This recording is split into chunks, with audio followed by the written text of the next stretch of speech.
Hello guys, welcome back to Nepali sports tube.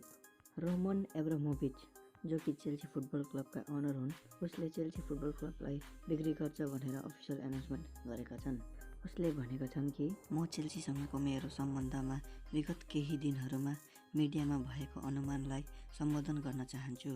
मैले सधैँ क्लबको हितलाई ध्यानमा राखेर निर्णय गरेको छु। हालैको अवस्थामा मैले क्लब बेच्ने निर्णय लिएको छु। म कुनै ऋण तिर्नका लागि सोध्ने छुइनँ।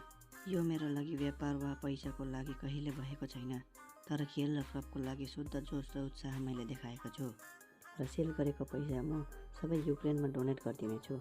यो डिसिजन लिनु मलाई धेरै साह्रो परेको थियो र म चेल्सी फुटबल क्लबका सबै फ्यान्स र प्रशंसकहरूलाई स्ट्यान्फोर्ड ब्रिजमा गएर म सबैलाई वान लास्ट टाइम म गुड बाई भन्न चाहन्छु।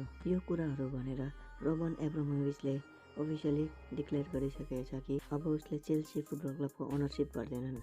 र तपाईहरूलाई बताइदिउँ कि चेल्सी फुटबल क्लबले इङ्ग्लिस प्रिमियर लिगमा धेरैवटा टाइटलहरू जितेका छन् र अब को हुनेछ त चेल्सी फुटबल क्लबको नेक्स्ट ओनर, र चेल्सी फुटबल क्लबलाई अब कसले किन्नेछ र चेल्सीको भविष्य अब के हुनेछ, यो कुराहरूको अहिले कुनै पक्का बात आएको छैन।